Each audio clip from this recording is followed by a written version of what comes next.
Cowboy Kent Rollins started out as a chuck wagon cook by feeding hunters in New Mexico's Gila wilderness. Now, he's since become a Food Network favorite. He's racked up millions of viewers on YouTube, and he's been named the Cowboy Humorist and Storyteller of the Year. Before the show today, he gave me a little lesson in some chuck wagon cooking right outside our theater. Watch.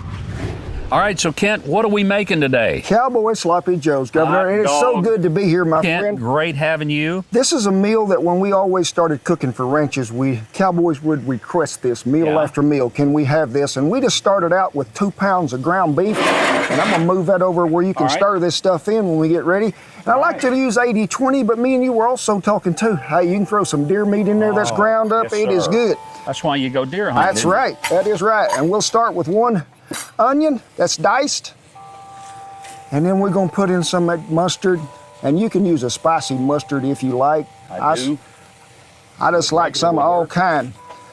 Your favorite barbecue sauce, whatever it might be, Governor, it don't make no difference, and we'll add a little more right at the last. Now this is your own specialty sauce there, isn't it? What's it called? Chipotle, green chili chipotle relish. And the original recipe that we put in the cookbook so many years ago was just rotel, and then my most favorite ingredient in the world, chipotle peppers and adobo sauce. If you got this, you don't need much else. I bet that'll set you free, won't it? Oh, yes, it'll keep you going. We're going to add you a little of this, just so me and you, because I was talking to you and you said you don't mind if your food bites back, do you? I want it to be spicy. I want it to talk to me. People need to know that you can cook anything in a cast iron skillet. And when you got cast iron that has been handed down to you from generation to generation, hey, it's some of the best stuff ever. But people sometimes are often scared of it because they don't know how to take care of it. They don't know how to re-season it. And it's the easiest thing to care for in the world once you get it seasoned, and it will last for generations upon generations. So what are the secrets to taking good care of cast iron? Because, I mean, I grew up with it. It's all I ever knew. And, you know, you see people that want to use it, but they don't know how. Yeah. It's the best thing is buy American-made product, you know, and there's a lot of good cast iron out there in the country now. If you can find some of the old antique pieces, well, that's even better, the Griswolds and stuff like that. But first of all, you got to get it seasoned well, and a lot of it comes pre-seasoned now, but I tend to, if it's a really rough surface, I'll just sort of smooth that out with some sandpaper. And then go back, rinse it out good with hot water, put it on a heat source, put you some oil in there, and to start a foundation for a seasoning, I like to use either grapeseed or flaxseed oil. Okay. And then after you do that for a while, then slip it in the oven, a preheated oven at about 350 to 400 degrees. Let it sit in there for about an hour and a half, turn it off, let it come to room temperature, and then, hey, let's cook some cornbread. That's all it takes right there. And let's do that every time, but cornbread, cast iron loves cornbread. Yes, and the more you eat baked goods, the more iron you can absorb out of eating out of cast iron. Nobody wants to absorb aluminum, copper, stainless steel. Hey, we can get the good stuff right there. I got to see how good your stirring is to see if we've got it all the right flavors in there. Man, it's like it ought to be, isn't it? You're a good cook, Governor, because you're awful close.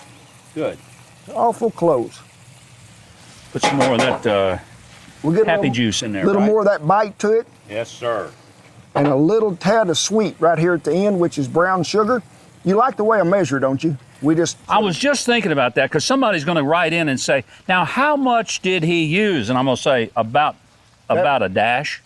I tell them it's always the right amount. That's what I usually tell them. But we can get y'all a recipe linked up for this if you'd like to have it. And everybody can make these at home because they're the easiest thing in the world. And I'd like to get it to that point and then just bring it over to a simmer and let it cook for about 20 minutes. And you're good to go. But this is a happy meal that didn't come in a sack. And it is good, made with cast iron. Share it with the people you love. Every day's a holiday and every meal's a banquet after that. Ken, how do you clean the cast iron skillet after you've used it? Because that's the big thing. You don't put it in the dishwasher. Oh, no. Hot water, and I like to clean it as soon as I get through cooking with it. While it's still hot? Yeah. That way, if you're using good hot water, it's going to make a steam that's going to release all that stuff. But it's they're very easy to clean and maintain, and then just wipe them out with a good lint-free rag. Re-oil them, heat that oil up to where it seasons again, and then you're ready to go. One of the hardest things you can cook in cast iron that isn't seasoned well is anything that we're cooking today, which is a barbecue base, tomato base, because the acid in there is going to eat at the seasoning. But this skillet's about 10 years old and been well seasoned. As long as we season again proper, you're fine. So, I see iron skillets sometimes on auction sites. Yeah. You know, they're probably 100 years old. Those would probably be pretty good ones. oh yeah, the hand-me-down stuff, the Griswolds and the Wagners that were made so many years ago, they were probably some of the best cast iron that's ever been made. And some of the new companies out there now, Stargazer and Field, they're making some iron that has a polished finish to it, so you're in pretty good shape. I tell you what we're going to do, Governor. We're going to move that over here so we can slow it down a little. Your side of the fire is hotter than mine. I believe it is. But no, it's not just a frying vessel. You can bake with this. Cobblers, cornbread, cakes. Anything can be done in a Dutch oven. You slap it in the oven. It's great to sear a piece of meat with because it's going to hold that heat. That's why they're a little heavy. Yeah. They have great heat retention, which is going to really save you money in the long run because you get it hot, turn the fuel down just a little. You're good to go.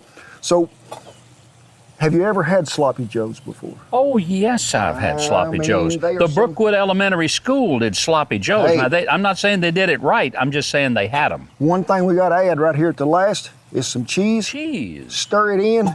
It's a binding agent. And we are good to go. I know I was on Chopped one time and they give me sloppy joe mix in a can, and I looked at Ted Allen and I said, really? That ain't right. I didn't know you could do this. And That ain't right. so I'm going to plate you one up here, my friend. I'm ready. And it's going to be a little hot. It's okay. You're going to burn your hands. Oh, they've been burnt so much they don't even care no more. Okay.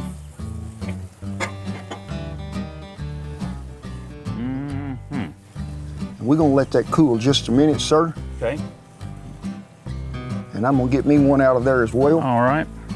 Shall I wait for you and be a real gentleman? Well- or shall I do it yard style and just dive in? If you think you can't wait, always tell them go ahead on. Here you go.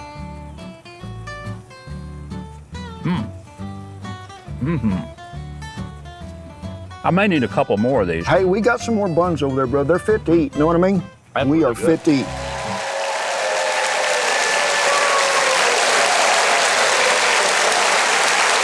Our audience loved that, I'll tell you for sure.